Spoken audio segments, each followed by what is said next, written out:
Dear student, আজকে সবাইকে নতুন একটা গ্রামারের বেসিক লেভেল নিয়ে একটা নতুন ক্লাস আমি আপলোড করছি। যেটা দেখছেন সেন্টেন্স। আমরা সবাই জানি সেন্টেন্সের মধ্যে দুটো ভাগ আমরা ছোটোবেলায় পড়েছিলাম, মনে আছে কি না জানি না, বলছি শুনলাম একবার।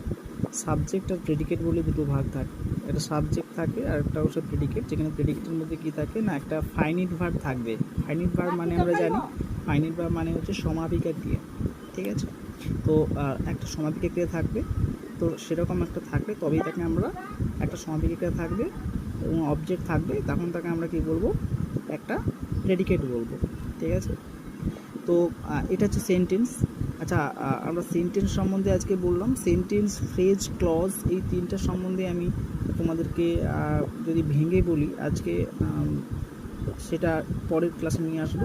আজকে তো সেন্টেন্সকে আমরা কয় ভাগে ভাগ করি? সেন্টেন্সকে আমরা সাধারণত যেটা বললাম, মিনিমাম যেটা বললাম যে প্রথমে সেন্টেন্সের দুটি ভাগ, সেটা বললাম, একটা সাবজেক্ট আর প্রেডিকেট। তারপরে সেন্টেন্সকে আমরা স্ট্রাকচারালি ক ভাগে ভাগ করি? স্ট্রাকচারালি ভাগ করি তিন ভাগে। ক ভাগে ভাগ করি? তিন ভাগে। যদি আমরা তিন ভাগ লিখি এখানে, এক নম্বর হচ্ছে সিম্পল সেন্টেন্স, সিম্পল।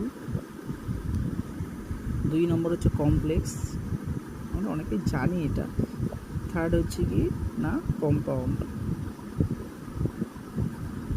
কম্পাউন্ড। ঠিক অপোজিট সাইডে যদি বলবো এটাকে আমরা বলবো স্ট্রাকচারালি। স্ট্রাকচারালি, স্ট্রাকচারালি, এটা স্ট্রাকচারালি যদি বলি, এটা ভাগ হয়েছে, ঠিক আছে? স্ট্রাকচারালি ভাগ হয়েছে। আর যদি আমরা ফাংশনালি বলি বা ফাংশন অনুযায়ী বলি, সেই ফাংশন অনুযায়ী বললে এদিকে করবো সেটা functionally. Functionally, FUNCTI, functionally. Functionally ভাগ করি কতগুলো হবে না, পাঁচখানা হবে। এক কি হবে না, অ্যাসার্টিভ হবে, অ্যাসার্টিভ হবে, ইম্পারেটিভ হবে, ইন্টারোগেটিভ হবে,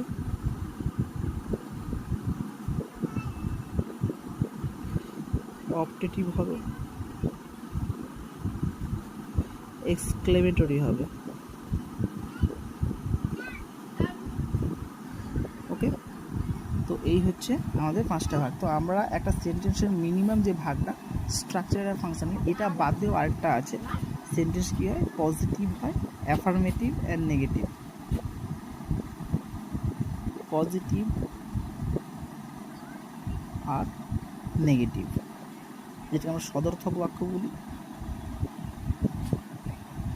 আর এটা কি নেগেটিভ।